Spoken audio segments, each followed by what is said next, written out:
ऐसा कहा जाता है, ऐसा माना जाता है,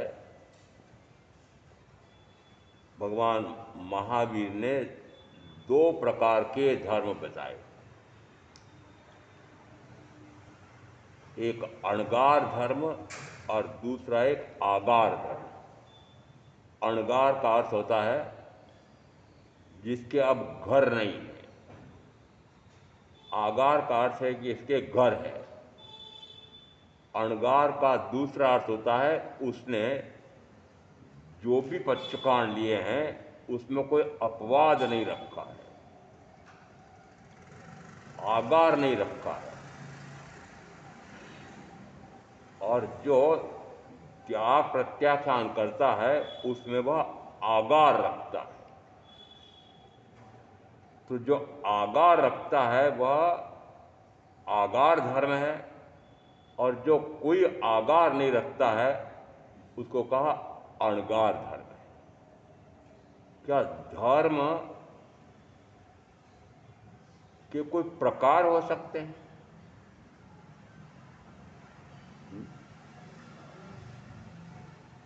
आत्मा के कोई प्रकार हो सकते हैं? आया है, आत्मा 8 प्रकार की होती है। आया है? तो आत्मा के प्रकार कैसे हो गए? आत्मा तो एकाकी एक है, तो प्रकार कैसे हुए? जिस समय आत्मा जो कार्य जिस प्रकार से कर रहा है उस प्रकार से वह कहा जाता है, वैसा है नहीं। जिस समय वह दूसरे जीवों की हिंसा विराधना कर रहा है उस समय वह हिंसक कहा जाता है। जिस समय वह असत्य बोलता है, मिश्र वचन बोलता है, उस समय कहा जाता है वह झूठ है। यदि वह किसी पराई वस्तु को पर के द्वारा उपार्जित हुई, पर के आधिपत्य में, पर के स्वामित्व में, पर के ग्रहण में है, उससे छीन लेना या चोरी है। और एक पुरुष एक स्त्री दो मिलकर के जो मैथुन सेवन करते हैं वो व्यभिचार है, अब्रह्म सेवन है। और जो परिग्रह रखता है वह परिग्रही है। परिग्रह किसका? परिग्रह किसका? तो अब परिग्रह के कितने प्रकार हो सकते हैं? तो जिस समय वह 5 महाव्रत ग्रहण करता है उस समय हम कहते हैं कि उसने हिंसा, झूठ, चोरी, मैथुन, परिग्रह इन 5 प्रकार के पापों का जीवन पर्यंत के लिए 3 करण 3 योग से पूर्णतः परित्याग कर दिया। उसको हम कहते हैं वह महाव्रती है। तो 5 तो महाव्रत होते हैं, और एक और जिस समय सर्ववृत्ति संयम लेता है तो एक व्रत और पचकाया जाता है, पचका जाता है कि मैं अब रात्रि में किसी भी प्रकार का 4 प्रकार के आहार कहे गए हैं, अशन, पान, खाद्य इत्यादि। तो अब मैं रात्रि में किसी भी प्रकार का, चारों में से किसी भी प्रकार का आहार करूंगा नहीं। ये ऐसा तो सारे नहीं कर सकते। सारे कर सकते हैं कि मोक्ष की साधना, जन्म से मुक्ति की साधना क्या सारे मनुष्य कर सकते हैं?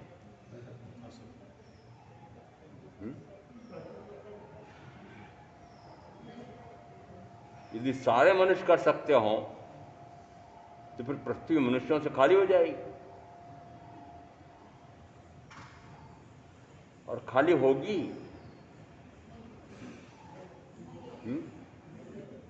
खाली होगी क्या? खाली नहीं होगी। क्यों? क्योंकि भगवान महावीर ने कहा कि ये चतुर्गुत्र संसार अनादि से चल रहा है, वर्तमान में भी चल रहा है, और वह अनंत काल तक चलता रहेगा। अपना अपना हिसाब लगा लो, मैंने लगा लिया कि वास्तव में मैं जीव अनादि से हूँ और मुझे अनंत काल हो गया, मैं निरंतर चतुर्गति के चक्कर में ही पड़ा रहा। यदि अनंत काल व्यतीत हो गया तो अब भाव आता है अब कैसे मुक्ति हो? जब अनंत काल में जन्म से मुक्ति नहीं हुई तो अब कैसे होगी? आपका है कि नहीं ऐसा? आपके अंदर में क्या जमा हुआ है? यदि साक्षात केवल ज्ञानी तीर्थंकर ये कहते हैं कि संसार अनादि से चल रहा है, अनंत काल तक चलता रहेगा, और फिर अब प्रमाण में सिद्ध हो रहा है कि मुझे भी इसी प्रकार से अनंत काल से, अनादि से अनंत अनंत काल हो गया है, निरंतर चतुर्युति का चक्र चल रहा है, अंत ही नहीं आ रहा है। यदि अनंत काल हो गया, अंत नहीं आ रहा है, तो फिर ऐसा लगता है कि अंत आएगा ही नहीं।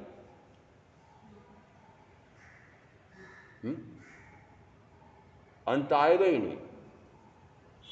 प्रश्न किया शिष्य ने, शुभ करे फल भोग वे देवादि गतिमाय, अशुभ करे फल भोग वे नरकादि गतिमाय। यदि वह शुभ भाव करता है तो उसका पुण्य का उपार्जन होता है, और देवादि यानी देव गति मनुष्य गति, तो देवादि गति में जाता है। यदि वह अशुभ भाव करता है तो अशुभ भाव करने से वह अशुभ गति नरक गति तिरंज गति में जाता है। इसका अर्थ है कि अनादि से गिने तो वर्तमान काल तक शुभ शुभ अशुभ शुभ अशुभ शुभ अशुभ पुण्य पाप पुण्य पाप पुण्य पाप करते करते मुझे अनंत काल हो गया। तो अनंत काल का अभ्यास, कितने काल का? अनंत काल का अभ्यास कैसे छूटेगा?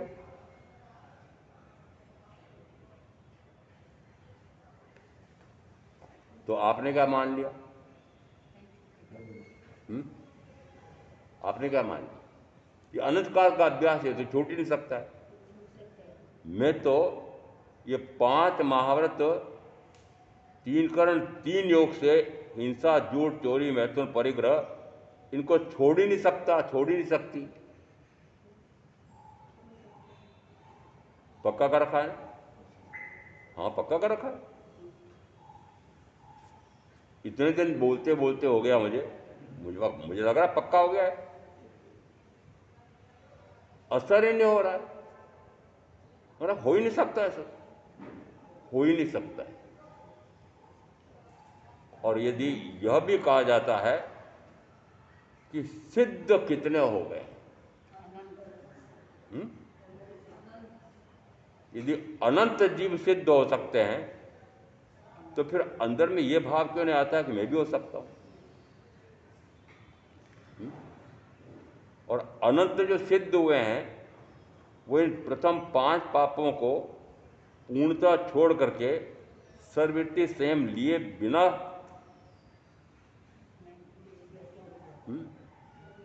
आप क्या चाहते हैं?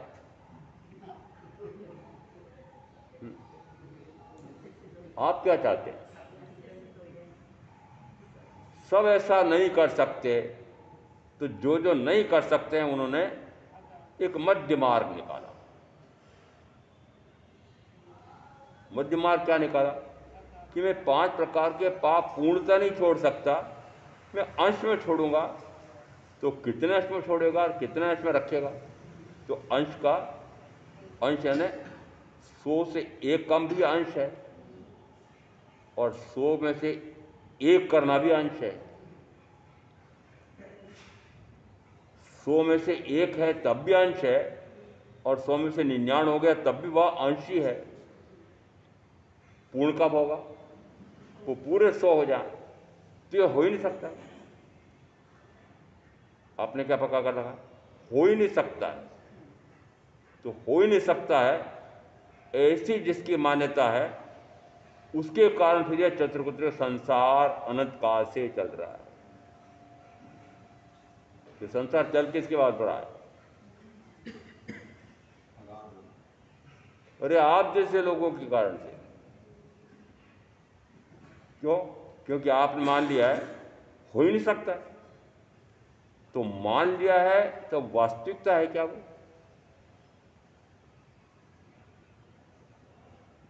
वास्तविकता अलग है, मानना अलग है। सत्य अलग है और कथन अलग है। तो आपने सत्य किसको माना? हो ही नहीं सकता। ऐसा कैसे हो सकता है कि सारे मनुष्य, ऐसा कैसे होता है कि ये सेक्टर 15 फरीदाबाद, ये सारे मनुष्य सर्ववृत्ति संयम ले लें? हो ही नहीं सकता। क्या माना? हो ही नहीं सकता। अब हो ही नहीं सकता, जो जो ऐसा मानेंगे उनका नहीं होगा, और जिसने मान लिया कि हो सकता है उसका, तो मान्यता पर होगा। पुरुषार्थ किसके आधार पर होगा? जैसी मान्यता करेंगे उसके अनुसार पुरुषार्थ होगा। तो मान्यता आपने की कि हो ही नहीं सकता, तो फिर पुरुषार्थहीनता आई। ये पुरुषार्थहीनता शब्द बड़ा अच्छा है, सभ्य सभ्य शब्द है। मैं असभ्य भी हूं ना। आपको बचपन याद हो कि ना हो, असभ्य होते, असभ्य थे कि बचपन में गाली गलौज तो दी नहीं होगी ना कभी? तो असभ्य शब्द क्या है? पुंसत्वहीन, तो और संस्कृत हो गया, समझ में नहीं आया। पुंसत्वहीन है ना, ये पुरुषत्व प्रकट करने का सामर्थ्य नहीं आ रहा है, उसको कहते हैं पुंसत्वहीन। जमाली पुत्र जिस समय माता पिता से सर्ववृत्ति संयम 5 महावर्त ग्रहण करने के लिए आज्ञा मांगने के लिए खड़े हैं, उस समय माता पिता ने बार बार उनको ये कहा कि बेटा, कितने उदाहरण देकर कहा होगा, कितने उदाहरण देकर कि ये सर्ववृत्ति संयम लेना यह अत्यंत कठिन है, अत्यंत कठिन है। फिर दृष्टांत कौन से दिए? दृष्टांत दिए कि एक नंगी तलवार तेज धार वाली, उस पर नंगे पांव चलना जैसे अत्यंत कठिन है, वैसे सर्ववृत्ति संयम लेना भी कठिन है। जैसे गंगा नदी को उल्टे प्रवाह से बाहुबलों से तैर करके निकल जाना ये अत्यंत कठिन है, उसी प्रकार से संयम लेना भी अत्यंत कठिन है। जैसे महासमुद्र को बाहुओं से तैरना यह अत्यंत कठिन है, ऐसे सर्ववृत्ति संयम लेना भी अत्यंत कठिन है। ऐसे कितने दृष्टांत दिए, कितने 14 प्रकार के दृष्टांत देते हैं। कहते 14 प्रकार के दृष्टांत दे करके जब माता पिता ने कहा, हे बेटा, तू क्यों सर्ववृत्ति संयम लेना चाहता है? तो शरीर से शक्ति संपन्न है, वो 8-8 रानियां भी भोग भोगने में समर्थ हैं, और तुम भोग भोगो। उपदेश कौन सा हुआ? किसने दिया उपदेश? ये उपदेश किसने दिया? भोगी। भोगी भोग का उपदेश देगा, योगी योग का उपदेश देगा, अभोगी अभोग का उपदेश देगा। तो कहा जाता है भोगी भोग में ले जाता है, अभोगी अभोग में ले जाता है, क्योंकि जो जैसा है वैसे ही करवाएगा। जिस समय ये वार्ता हो रही थी उस समय वो जमाने पुत्र ने एक उत्तर दिया माता पिता को, 5 महाव्रतों का ग्रहण करना यह बहुत कठिन है। एक शब्द बोला, माँ, ये कायरों के लिए कठिन है।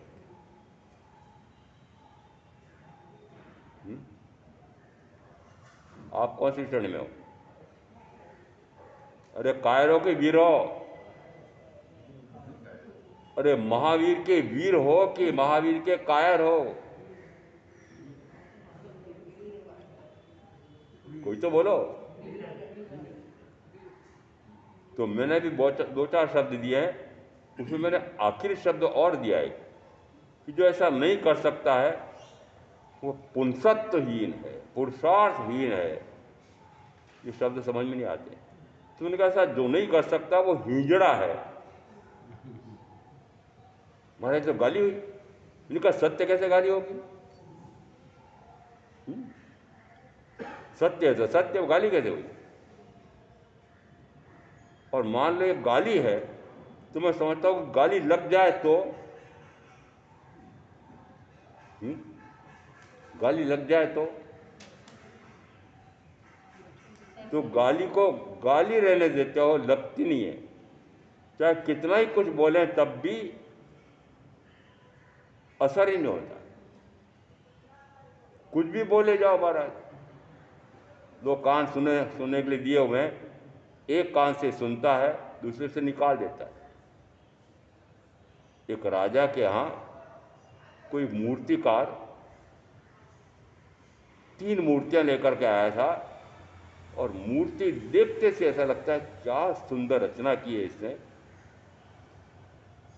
पूछा मूर्तिकार को कि भाई कीमत कितनी है, तो कीमत तो जो आप आंक दें। महामंत्री को पूछा, भाई ये तीनों मूर्तियां एक जैसी दिखाई दे रही हैं, अब इसका मूल्यांकन कैसे करें? तो महामात्री ने एक धागा लिया और उस धागे को मुंह में डाला, नाक में डाला, नाक में डाला, मुंह में से निकल गया। समझ में आ रहा है? वो कान में डाला, एक कान में डाला, दूसरे कान से निकल गया। एक कान में डाला, दूसरे कान से निकल गया। मुंह में डाला, वो पेट में उतर गया।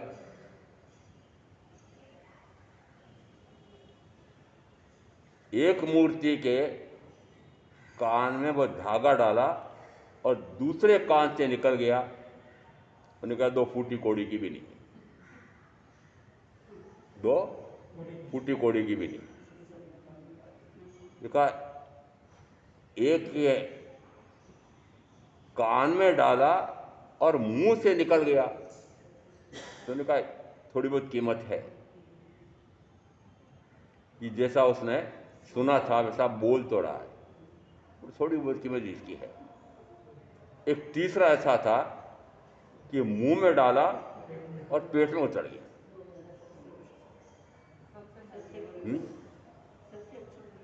तो महामंत्री ने कहा कि 1.25 लाख सोना या दे, इस प्रकार की तो मात्र एक मूर्ति है। अब आप इन 3 में से कौन सी मूर्ति रहना चाहते हो?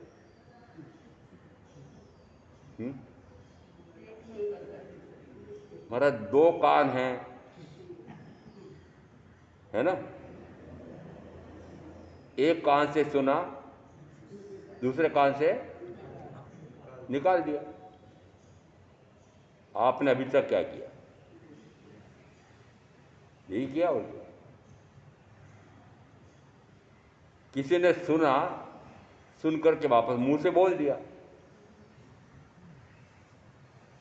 पढ़ाने वाले शिक्षकों का मुझे पता है कि जिस समय पढ़ाने जाता है तो कुछ न कुछ ऐसे पहले पढ़ाने के लिए कुछ टिप्पणियाँ लिख के रखता है कि मुझे आज इन बिंदुओं पर विद्यार्थियों को यह विषय इस प्रकार से पढ़ाना है।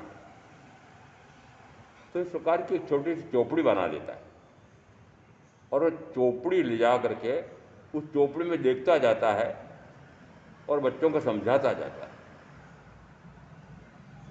अब 30 वर्ष तक उसने नौकरी की। वो चौपड़ी जिस दिन उसने प्रारंभ की थी लिखना और बोलना शुरू किया था, उसके ऊपर से 30 साल तक चौपड़ी वैसी की वैसी है, कोई उसमें उन्नति हुई नहीं, नया विषय कुछ जुड़ा नहीं, नया ज्ञान जुड़ा नहीं। तो पूरे 30 वर्ष उसके शिक्षा काल के किसमें बीत गए? नया कुछ आया? नया कुछ आया? और मुझे ज्ञात है कि मैं कानून पढ़ाने जाता था उस समय, बिना कुछ पढ़े वहाँ मैं पूरा कक्षा में पढ़ा सकता था, परंतु आदत इस प्रकार की थी कि नहीं, पढ़ करके जाओ, पढ़ करके जाओ। क्यों पढ़ करके जाओ? अब यदि कानून इस प्रकार का विषय है कि आज परिभाषा अधिनियम इस प्रकार की है, कल दूसरे किसी राज्य में परिभाषा उसी विषय पर दूसरी हो जाएगी। एक राज्य से दूसरे राज्य में उस कानून की व्याख्या एक उच्च न्यायालय एक प्रकार से करेगा, दूसरा उच्च न्यायालय दूसरे प्रकार का करेगा। सर्वोच्च न्यायालय कि सर्वोच्च न्यायालय भारतवर्ष का सर्वोच्च न्यायालय इस प्रकार की परिभाषा करेगा।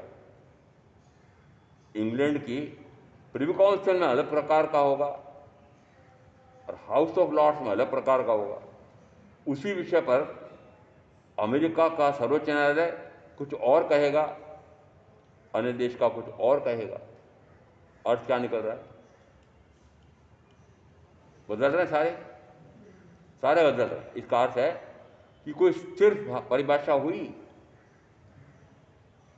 ही नहीं। इसका अर्थ है कि बार बार उसके अर्थ बदल रहे हैं, तो अर्थ बदल रहे हैं तो फिर अनर्थ हो गया। वास्तव में जिसका जैसा भाव है वैसा ही भाव व्यक्त होना चाहिए। अब भाव व्यक्त होना चाहिए, उसमें 5 प्रकार के हिंसा है। तो हिंसा, झूठ, चोरी, मैथुन, च्यवन और परिग्रह, ये 5 प्रकार के प्रथम पाप हैं। जिस समय सर्वव्यक्ति संयम लेता है उस समय वह 3 करण 3 योग से जीवन पर्यंत के लिए मैं इस प्रकार का पाप नहीं करूंगा। तो हुआ क्या? पाप से हट गया, पुण्य में आ गया। पाप से हट गया तो पुण्य में आ गया। तो क्या हिंसा की परिभाषा अलग अलग हो सकती है? महावीर कहते हैं, हे मनुष्यों, हे जीवों, तुम अन्य जीवों से, अन्य मनुष्यों से जिस प्रकार का व्यवहार चाहते हो,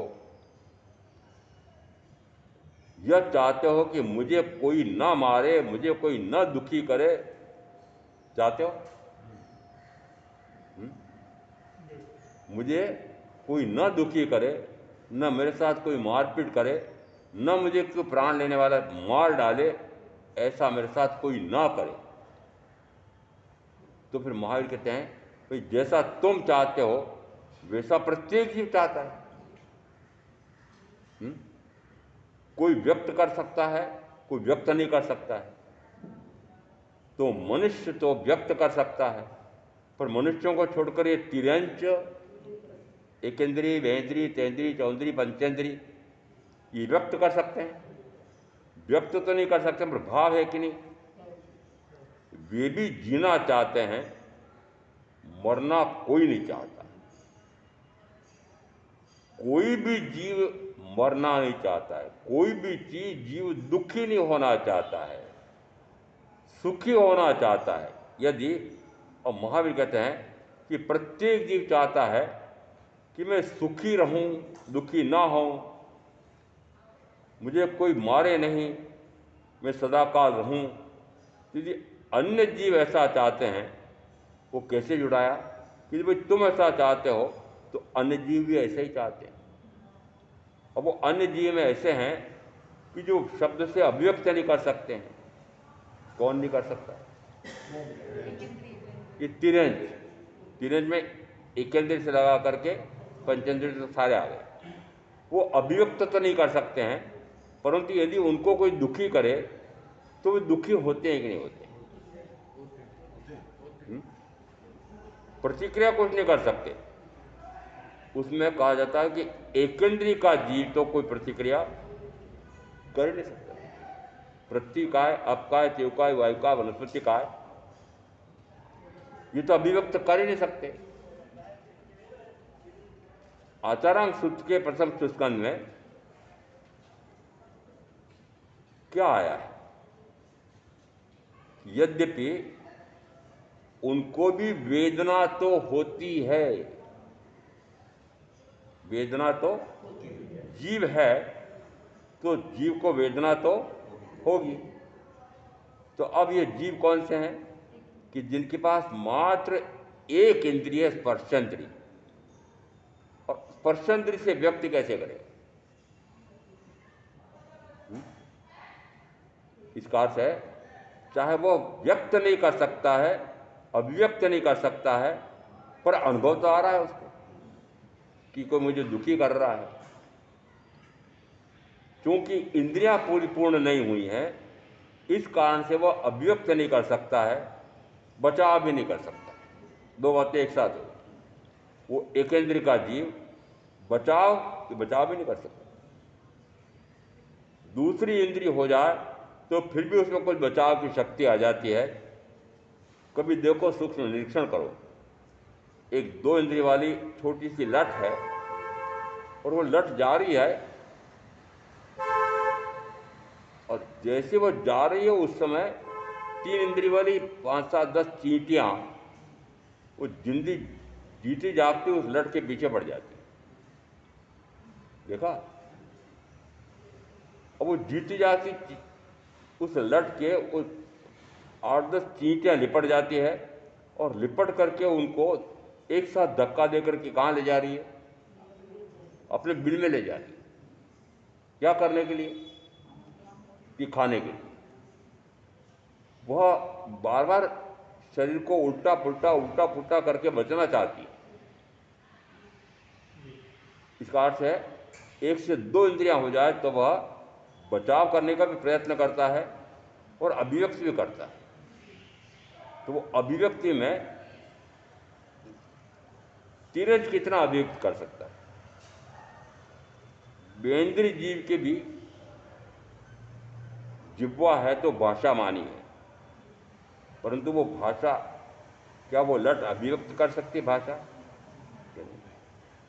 अर्थ क्या निकल रहा है कि तीरज में सारे गिन लेना है, एकेंद्र से लगाकर के पंचेंद्र तक, वे सबल मनुष्यों, सबल अन्य जीवों के प्रति बचाव करने की सामर्थ्य नहीं रखते हैं, परंतु उनको वेदनानुभूति तो होती है। कैसे होती है? तो अपने से तुलना कराई। महावीर क्या कहते हैं? भाई देखो, तुमको यदि कोई जीव दुखी करे तो तुम दुख का अनुभव करते हो, कोई सुखी करे तो सुख का अनुभव करते हो। तो कहने मानते हो कि ऐसे सारे जीव ऐसे हैं कि जो सुखी होना चाहते हैं, कोई जीव दुखी नहीं होना चाहता है। सारे जीव जीना चाहते हैं, कोई भी जीव मरना नहीं चाहता है। तो फिर अन्य कोई जीव दुखी नहीं होना चाहता है, मरना नहीं चाहता है, तो तुम क्योंकि सबल हो, इस कारण से उनको दुखी कर रहे हो, मार रहे हो, मृत्यु कर रहे हो। तो क्या उनके साथ अन्याय नहीं है? क्या वो पाप नहीं है?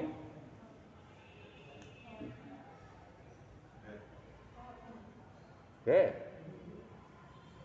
पाप है क्या? कौन से जीवों को मारना? एक इंद्रिय की बात की। तो आप तो दयालु है ना? अरे आप तो सारे दयालु हो ना? तो आप सारे दयालु मिट्टी में सबो भूएसु बोलते भी बड़ी जोर से बोलते हो। चाहे वो एक ही दिन बोलते हैं, एक ही दिन लिखते हैं, पर बोलते हैं मिट्टी में सब भूएसु। तो बेचारे सारे जीव, उन्होंने माना कि मनुष्य ने कहा है कि सारे जीव मेरे मित्र हैं, और जैसे वो उस मनुष्य के पास जाते हैं, मार डालते हैं, खा जाते हैं। धोखा दे रहे हो? धोखा दे रहे हो? किसको धोखा दे रहे हो? मार कहते हैं जिसको तू मारना चाहता है, जिसको तू दुखी करना चाहता है, जिसे तू दास बनाना चाहता है, तो दास बना करके उसको अपने नियंत्रण में रखना चाहता है, सेवा लेना चाहता है। इसे 6 उदाहरण देकर रखा। जिसको तो हनन करना चाहता है, जिसको तो मारना चाहता है, वह तू ही है। वह तू ही है। ऐसा क्यों कहा? यदि वह अभी मार रहा है तो उसके कारण से यह हिंसा का पाप किया है। अब हिंसा का पाप किया तो उसका दुष्फल आएगा कि नहीं? फिर वो दुष्फल देने के लिए जिस जीव के प्रति हिंसा का भाव किया है, दुखी किया है, मारा है, हो सकता है वही आ जाए, हो सकता है कोई दूसरा आ जाए, तो फल देने वाला तो कोई ना कोई आएगा। आप सोचो, किसने देखा, किसने देखा? आप सारे क्या मानते हो? किसने देखा कर्म? कहाँ है कर्म? कहाँ है कर्म का फल देने वाला? कौन लेखा रख रहा है? कौन वापस लेखे के अनुसार फल देगा? कुछ नहीं दिखाई दे रहा मुझे। तो फिर डट के आप क्या कर रहे हो? डटे हुए खूब हिंसा, खूब झूठ, खूब चोरी, खूब मैत्री सेवन, खूब परिग्रह छोड़ना चाहते हो? ये पाप छोड़ना चाहते हो? पहली बात तो चाहते हो कि नहीं चाहते हो? अरे पाप से बचना चाहते हो? पापी नहीं बनना चाहते हो? तय तो करके बता दो मुझे आज। पाप नहीं करना तय कर लिया, तो फिर क्या करोगे? और पाप नहीं करना में कहां तक? महाराज देखो, आप बड़ी बड़े बड़े बातें करते हो। मैंने भी ये 5 प्रकार के हिंसा, झूठ, चोरी, मैथुन, परिग्रह, इनमें कमी कर दी है। मैंने कहा अच्छा कितनी कमी कर दी है? एक उदाहरण लेते हैं। मैं जानबूझ करके आकुट्टी की बुद्धि से त्रस्त जीवों की हिंसा विराधना करूंगा नहीं, कराऊंगा नहीं, मन से, वचन से, काया से। जानबूझकर आकुट्टी यानी मारने की बुद्धि, जानबूझ करके आकुट्टी की बुद्धि से त्रस्त जीवों की हिंसा नहीं करूंगा। तो फिर कौन से छूट गए? प्रत्युकाय, वो तो महाराज मैंने रखा ही नहीं। प्रत्युकाय के तो मैं करूंगा, तो प्रत्युकाय की करूंगा तो फिर भव्य कोठी बनाना है मुझे। अब भव्य कोठी बनाना है तो मुझे ये खदानों में से पत्थर निकालना पड़ेगा। पत्थर निकालना पड़ेगा तो प्रत्युकाय की हिंसा होगी। और पत्थर निकालने में मात्र प्रत्युकाय की हिंसा है ऐसा नहीं है। सिंगोली में एक भाई के ये पट्टियां निकालनी, सिंगोली की पट्टियां की वो इस प्रकार की होती है, बहुत मजबूत होती है। और वहाँ चूंकि आसपास प्रकार का इसकी खदानें हैं, तो फिर खदानों का ठेका लेने वाले ये बनिए हैं और उस प्रकार से वो कोई पट्टियाँ उसमें निकालते हैं, जिसमें पट्टियाँ निकालते निकालते निकालते निकालते बहुत गहरे गड्ढे बन जाते हैं। और गहरे गड्ढे हो जाते हैं, इधर आती है बरसात, और बरसात आते से उन्हीं खदानों के बड़े बड़े गड्ढों में पानी भर जाता है। और पानी भर जाता है, 3 महीने 4 महीने तक पानी बरसता है। और अब उसमें कितने प्रकार के जीव पैदा हो जाते हैं, तो उन्होंने मुझे बताया हमारे साहब, बहुत सारे कच्छ मच्छ भी उसमें पैदा हो जाते हैं। फिर मैंने कहा फिर क्या करते हो? कि जब वापस बरसात चली जाती है तो हम पंप लगाते हैं, और पंप लगा लगा करके सारा पानी बाहर फेंकते हैं। और जब पानी बाहर फेंकते हैं तो मैंने भी देखा था महाराज कि वो मछलियाँ तड़पती रहती है, वो मेढक तड़पते रहते हैं। इससे कई जीव, त्रस्त जीव, पंचेंद्रीय जीव बेचारे इस प्रकार से तड़पते जाते हैं।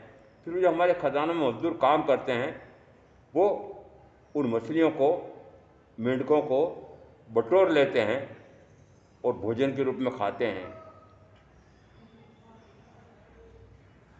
तो महाराज क्या करूं?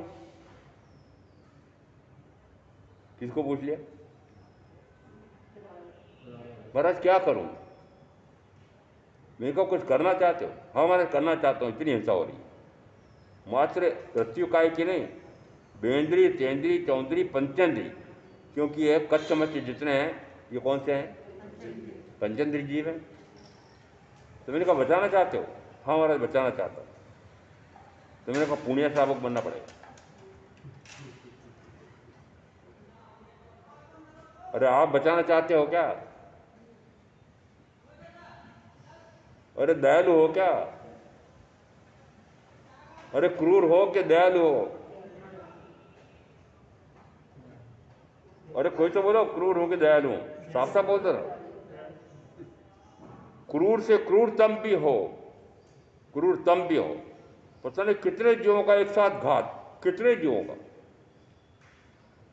इतने क्रूरतम आपके हिंसा के भाव हैं, और उसके कारण से कितने जीव मर रहे हैं, आप अनदेखा करते हैं। देखने से, देखोगे तो पाप छूट जाएगा, देखना नहीं चाहते, देखना नहीं चाहते। देखो ना, तो जिन्होंने देखा उन्होंने मुझे बताया, हमारे साथ जिस समय हम उलीचते हैं सारा पानी मोटर लगा करके, तो मैंने देखा इस प्रकार से वो मछलियाँ और कछुए, बहुत सारे जीव इस प्रकार से तड़पते तड़पते तड़पते मर जाते हैं। तो मैंने कहा उनकी तड़फन देखी? हाँ महाराज देखी मैंने कहा फिर यदि वो तड़प रहे हैं, दुखी हो रहे हैं, ऐसा आपको अनुभव आया? कि हाँ आया। तुम्हारा मैं ऐसा काम नहीं करूँ तो रोटी कैसे चलेगी?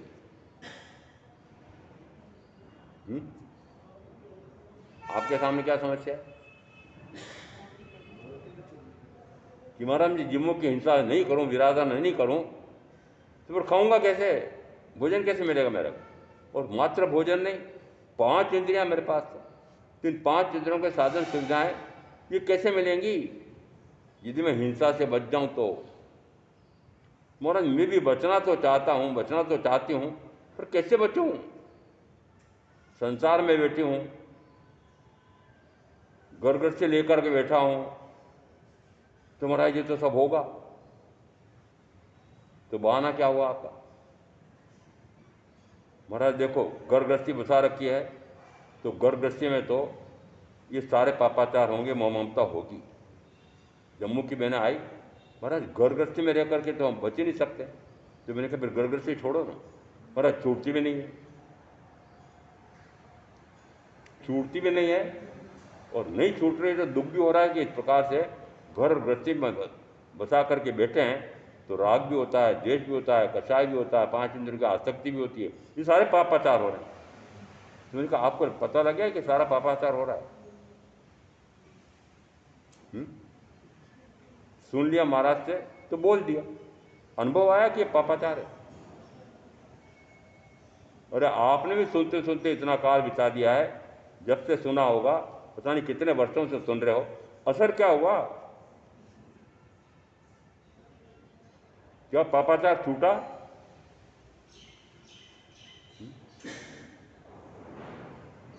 क्या भाव आया कि अब मैं इस प्रकार की हिंसा, झूठ, चोरी, मैथुन, परिग्रह 5 पाप नहीं करूंगा, और शेष 13 प्रकार के पापों में भी विवेक रखूंगा? भाव भी आया है, करने की बात तो आगे की है, भाव भी बनता है। महाराज भाव बनेगा तो फिर मेरे परिजन, परिजन, प्रीतम, प्रीतमा, ये दुखी हो जाएंगे महाराज। तो मैं इनको कैसे दुखी करूं? तो आप क्या चाह रहे हैं कि परिजन मेरे सुखपूर्वक रहें, तो सुख पहुंचाने के लिए फिर सारे पाप करने पड़ते। कौन से सुख? इंद्रिय विषयों के सुख, और इंद्रियां पुद्गल हैं, वस्तु पुद्गल है, तो इंद्रिय विषयों के पूर्ति के लिए जो जो आप पापाचरण कर रहे हैं, उसके कारण से पाप करके पौद्गलिक सुख प्राप्त हो रहा है। और अब मैं कह रहा हूं कि सुख तो आत्मा का स्वयं का गुण है, और वह स्वयं के गुण में से प्रकट होता है। तो यदि ऐसा भी हो सकता है कि कोई पापाचार ना करूं, तब भी मुझे सुख की प्राप्ति, सुख का अनुभव तो आ सकता है। आपको विश्वास ही नहीं आता? आता है क्या? अरिहंत परमात्मा के साथ शरीर है तो 5 इंद्रियां भी है, मन भी है, वचन भी है, काया भी है, परंतु उनको अतीन्द्रिय सुख का अनुभव आ रहा है। तो ये तो हो गया शरीरधारी का। फिर एक सिद्ध परमात्मा ऐसे हैं कि जिनका शरीर है ही नहीं। शरीर नहीं है तो सुख कहाँ से होगा? शरीर नहीं है, इंद्रियां नहीं है, तो आपका अनुभव क्या कहता है कि सुखानुभूति ये तो इंद्रियों के माध्यम से होती है। जब उनके पास इंद्रियां नहीं है, जब उनके पास शरीर नहीं है, तो फिर सुख कैसे मिलेगा उनको? आपको विश्वास नहीं आता। विश्वास नहीं आता है तो शिद्दत प्रकट करना नहीं चाहते, और कुछ नहीं होगा। ऐसे लोग भी हैं। महाराज देखो यहाँ हैं तो गोरक्षा का इतने जीवों का काम कर रहे हैं, इनके प्राण बचा रहे हैं, इनकी सेवा कर रहे हैं, इतने मनुष्यों की सेवा कर रहे हैं, अस्पताल खोल रहे हैं, खुलवा रहे हैं, औषधियाँ दे रहे हैं। इस प्रकार का यदि यहाँ मनुष्य बन कर आए हैं तो कुछ कर तो रहे हैं, वहाँ सिद्ध शिला पर जाकर के करेंगे क्या? कौन कह रहा है? आप कह रहे हैं।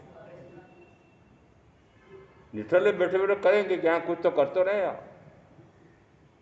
निठल्ले बैठे के निठल्ले है ना, हाँ निठल्ले हैं।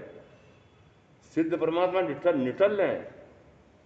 एक शब्द तो मैं कहता हूँ निठल्ले हैं, दूसरा शब्द कहता हूँ ठाले बुले हैं।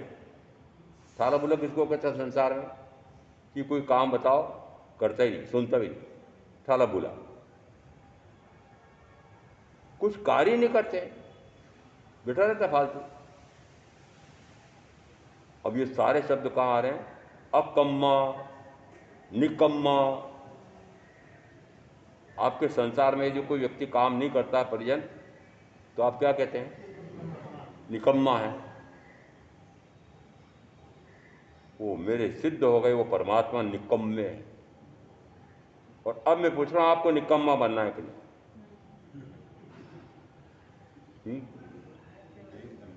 निकम्मा बनना है? कर्म से, क्रिया से रहित। दो शब्द क्यों बोले? क्रिया है तो कर्म है, और क्रिया नहीं तो अकर्म है। तो क्रिया है तो कर्म है, क्रिया नहीं है तो अकर्म है, और जो अकर्म है वो अक्रिय है, और अक्रिय है वो मुक्त है। अब हिंसा, झूठ, चोरी, मैथुन, परिग्रह नाम की पाप की क्रियाओं से उठते उठते फिर 5 प्रकार के पाप न करना, वहाँ से उठते उठते फिर न पाप करना न पुण्य करना, वहाँ ला करके अब यहाँ कहा कि ये न पाप न पुण्य, और उस समय कहा जाता है वह परम शुद्ध होता है, परम बुद्ध होता है, परम निर्मल होता है, परम निर्विकारी हो जाता है, और अनंत अव्ययवाद, अनंत काल तक का सुख प्राप्त होता है। विश्वास नहीं आता।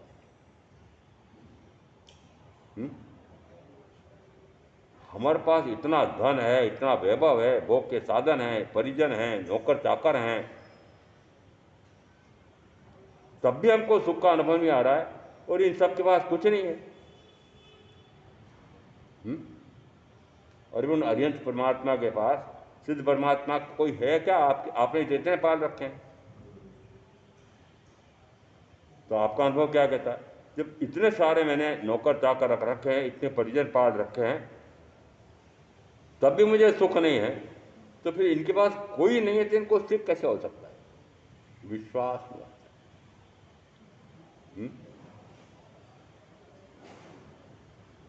आता है? विश्वास आता है क्या? नहीं आता है। और विश्वास नहीं आता है इसका अर्थ है कि अपने आप की आत्मा पर ही विश्वास नहीं है, अपने आप की उस आत्मा के परमात्मा स्वरूप का भी विश्वास नहीं है, और जिसको अपने स्वयं के अस्तित्व का विश्वास नहीं है वो नास्तिक है। वो क्या है? नास्तिक है। तो अब आप बताओ, आप आस्तिक हो क्या नास्तिक हो? आपको अपने पृथक स्वतंत्र अस्तित्व का ज्ञान और भान ही नहीं। 5 द्रव्य एक साथ हैं, एक साथ। धर्म, अधर्म, आकाश, उज्ज्वल और जीव, ये 5 एक साथ हैं। अब पांच एक साथ होते हुए भी ये पांचों एक दूसरे से पूर्णतः भिन्न, पृथक, स्वतंत्र अस्तित्व वाले हैं। पांचों एक साथ हैं, पर प्रत्येक द्रव्य अपना पृथक स्वतंत्र अस्तित्व बना करके रहता एक साथ है। रहते पांचों एक साथ रहते हैं, परंतु पांचों एक दूसरे से पूर्णतः पृथक स्वतंत्र अस्तित्व वाले हैं। धर्म द्रव्य निरंतर जीव और पुद्गल को साहिबूत वो अपने स्वतंत्र अस्तित्व में कायम है, अनादि से अनंत काल तक रहेगा। अधर्म द्रव्य जीव और पुद्गल को स्थिर होने हेतु निरंतर साहिबूत अनंत, अनादि से अनंत काल तक। आकाश द्रव्य सर्व द्रव्यों को अवगाहना देने के लिए निरंतर साहिबूत एक समय के लिए रुकता है। तीन, एक पुद्गल द्रव्य कहूँ या पौद्गलिक शरीर कहूँ, ये निरंतर अपने स्वभाव में, वर्ण में, गंध में, रस में, स्पर्श में निरंतर परिवर्तित पर्यायंतरित हो रहा है, एक समय के लिए भी रुकता नहीं है। वर्ण में, गंध में, रस में, स्पर्श में निरंतर परिवर्तन पर्यायंतर।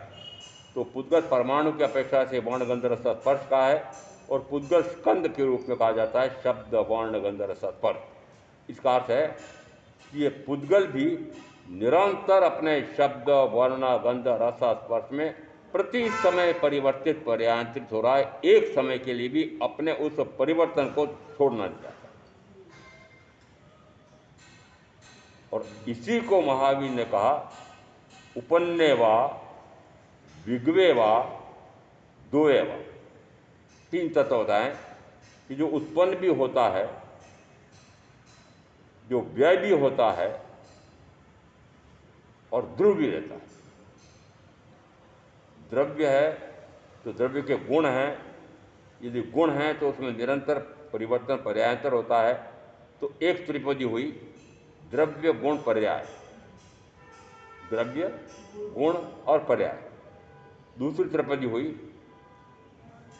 यदि वो द्रव्य है तो द्रव्य तो ध्रुव रहता है, और उसके जो गुण हैं उन गुणों में निरंतर परिवर्तन पर्यायंतर होता है। तो द्रव्य, गुण और पर्याय, उत्पाद, व्यय और द्रव्य की ध्रुवता। तो यहाँ निरंतर परिवर्तन हो रहा है और निरंतर ध्रुवता भी कायम है। ये पहले उस समय भी दार्शनिकों को समझ में नहीं आती है कि महावीर एक तरफ कहते हो कि प्रत्येक द्रव्य ध्रुव है, फिर साथ का साथ कहते हो कि उसमें वापस उत्पाद भी होता है और व्यय भी होता है। यहाँ शब्दों पर ध्यान देना, उत्पाद भी होता है और नष्ट भी होता है, ऐसा नहीं आया। उत्पन्न भी होता है और नष्ट भी होता है, ये शब्द नहीं है। उत्पन्न भी होता है और व्यय भी होता है। तो व्यय शब्द का अर्थ अलग है और नष्ट होने का अर्थ अलग है। एक क्षण पहले, एक मिनट पहले, एक घंटे पहले इस शरीर का कैसा स्वरूप था, और दूसरे क्षण, दूसरे मिनट, दूसरे घंटे में ये परिवर्तित हो गया। अनुभव में आ रहा है? यदि मैं कहूं कि शरीर निरंतर प्रति समय परिवर्तित हो रहा है, और एक घंटे पहले घर से आए थे, एक घंटे बाद वापस जब घर जाओगे तो कहा जाता है इस शरीर के वर्ण में, गंध में, रस में, स्पर्श में पूरा परिवर्तन हो जाएगा। तो क्या घर के लोग नहीं पहचान पाएंगे?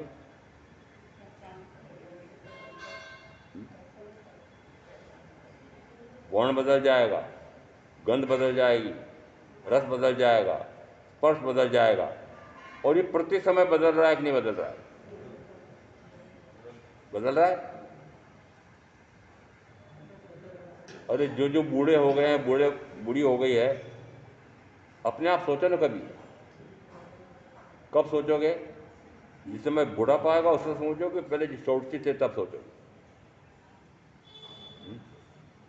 षोडशी है अपने उस श्रृंगार और सज्जा और रूप और लावण्य और फिर पुरुषों के लिए कहता बल सौष्ठव, जिसमें अपने उस बल सौष्ठव पर, अपने रूप लावण्य सौंदर्य पर अभिमान आता है, उस समय हमारे यहाँ तो दृष्टांत कुछ अलग प्रकार का आ गया कि वह वृषभशाला में जाता है। प्रथम बार जिस समय वृषभशाला में राजा गया, उसने देखा एक गाय ने ऐसा सुंदर बछड़ा जन्मा है, बड़ा प्रसन्न हुआ और उस वृषभशाला के प्रभारी को कहा कि यह बछड़ा इसके माँ का जितना दूध पीना चाहे इसको पीने देना। 1.5-2 साल में वो सांड जैसा हो गया। जाकर देखा को वो ऐसा बढ़िया सांड जैसा हो गया है। फिर राजकाज में तो भूल ही गया और फिर कुछ साल, 1.5 साल, 2 साल बाद वापस याद आया कि अपने एक सांड देख के आए थे अपने वृषभशाला में, वो कैसा है। तो जैसे ही 1.5 साल, 2 साल, 3 साल बाद वहाँ गया राजा, उस राजा ने पूछा कि भाई इस प्रकार का बछड़ा सांड जैसा हो गया था, वह कहाँ है। उसने संकेत, उंगली के संकेत से बताया, ये जो बैठा हुआ है, मक्खियाँ भिनभिना रही है, उसको उड़ाने की क्षमता भी नहीं है, शरीर गल गया है, रोग हो गए हैं, महारोग हो गए हैं, पूंछ हिलाने तक की शक्ति नहीं है, ऐसी जर्जर अवस्था है। तो वृषभशाला के प्रभारी ने क्या कहा कि जिस सांड को आप देख करके गए थे, वो यह वही सांड है। अब यहां किसका उदाहरण दूं? एक दिखाई दे रही है, 2 दिखाई दे रही है। षोडशी रूप लावण्य बल सौष्ठव। तो रूप लावण्य तो मैं कहता हूँ स्त्रियों के लिए, और बल सौष्ठव होता है पुरुषों के लिए। अब बल सौष्ठव वाले ये 17, 18, 19, 20, 21 तक की उम्र में क्या बल है और क्या बल शरीर का सौष्ठव है, ऐसा इतराता है। और उसी प्रकार से 16 वर्ष की उम्र में जो रूप लावण्य है, सौंदर्य है, ऐसा इतराती है, जिस समय ऐसा इतराता है, इतराती है, उस समय आपको वृषभशाला में जाकर के बूढ़े बैल को देखने की जरूरत नहीं है, आपको अपने घर में ही मिल जाएंगे, आपको अड़ोस पड़ोस में मिल जाएंगे। देखते हो? देखते हो क्या? अब ये इन 2 बहनों को पूछ लेता हूं, देखते हो कि मेरी सास, मेरी दादी सास भी अभी मैं जैसी हूं वैसी थी?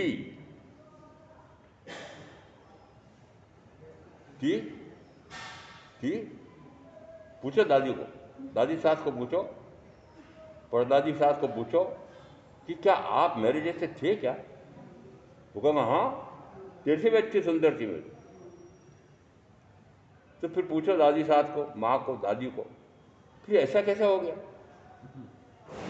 बेटी बहू क्या समझाऊं, ये शरीर का स्वभाव है। तो अब मैं शब्दों से समझाऊं तो आपको समझ में नहीं आता। तो उदाहरण देके समझाया मैंने कि शरीर का स्वभाव है, यह सड़ता है, यह गलता है और न जाने किस क्षण छूट जाता है। यदि यह बात पक्की ध्यान में रहे कि शरीर सड़ता है, शरीर गलता है, शरीर नष्ट हो जाता है, न जाने किस क्षण शरीर छूट जाता है, तो यदि इसके इस प्रकार से परिवर्तन के, निरंतर सड़न गलन के और फिर विध्वंसन, सड़न गलन भी है फिर विध्वंसन, यानी ये नष्ट भी हो जाएगा, ऐसे 3 बातों का ध्यान निरंतर रहे। किसका? कि शरीर सड़ता भी है, शरीर गलता भी है, शरीर नष्ट भी होता है, छूट भी जाता है। ऐसा जिस समय बल स्वस्थ वाला शरीर हो, रूप लावण्य वाला शरीर हो, अकूत धन पैदा कर रखा हो, और खूब छट करके चक करके डट करके भोगने का भाव हो रहा है और भोगते हो, उस समय याद करो कि अरे कुछ काल बाद ऐसा हो जाएगा। तो बताओ भोगों में रस छूटेगा? तो फिर बल चौष्टा पर इतराना छूटेगा? तो फिर रूल लावण्य के ऊपर इतराना छूटेगा? छूटेगा कि नहीं? तो क्यों नहीं मानते हो कि पुद्गल द्रव्य है? तो पुद्गल द्रव्य कहो, कोठी बंगला के नहीं, सारे पुद्गल द्रव्य, उसका भी उदाहरण दे सकता हूँ। ऐसे महल, ऐसी अटारी 100 वर्ष पहले जिस समय महल बना होगा, उस समय आज जो वर्तमान में ईंट है उसी प्रकार की ईंट यदि 5 फीट ऊपर से गिर जाए तो टुकड़े नहीं हो, ऐसी मजबूत ईंट लगाई उसमें, और 100 वर्ष बाद उस महल को देखो। तो मैंने भी 85 वर्ष पहले के महल बने हुए देखे, जर्जर। आज क्या निकल रहा है? आज क्या निकल रहा है कि पुद्गल में निरंतर परिवर्तन हो रहा है। उसी प्रकार से इस पौद्गलिक शरीर में भी निरंतर परिवर्तन हो रहा है। क्यों इतराते हो? क्यों इतराते हो?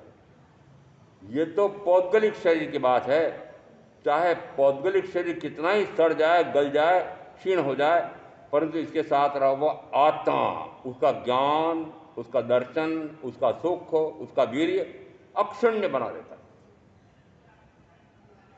अक्षुण्य बना रहता है। चाहे मैं अनंत काल तक उस अपने ही ज्ञान गुण से अपने आप को नहीं जान पाया, तब भी मेरा ज्ञान गुण अक्षण्य अक्षुण्य पड़ा हुआ है। यद्यपि दर्शन गुण से मैं अपने आप को नहीं देख करके शरीरादि परायों को देखता रहा, अनंत काल निकल गया, तब भी मेरा दर्शन गुण अक्षत पड़ा रहा है। सुख मैंने 5 इंद्रियों को सुख मान करके और मात्र जहर का ही पान किया है, और उसी के कारण से अनंत बार जन्मना मरना पड़ा है, परंतु फिर भी वो मेरा परम आत्मिक सुख वह अक्षत पड़ा हुआ है। और मेरा उपयोग नाम का गुण, चाहे कितना ही मैंने बाहरी बार भटकाया, अनंत काल से भटकाया, इस भाव के भी बहुत सारे भटकाए, तब भी मेरा उपयोग गुण एक समय के लिए भी क्षत विक्षत नहीं हुआ है। वो अपने आप पर जब चाहूँ तब स्थिर कर सकता हूँ। ऐसा तत्व का असुर समझ करके मैं आप जो साधना करेंगे उनका अवश्य कल्याण होगा। ओम शांति।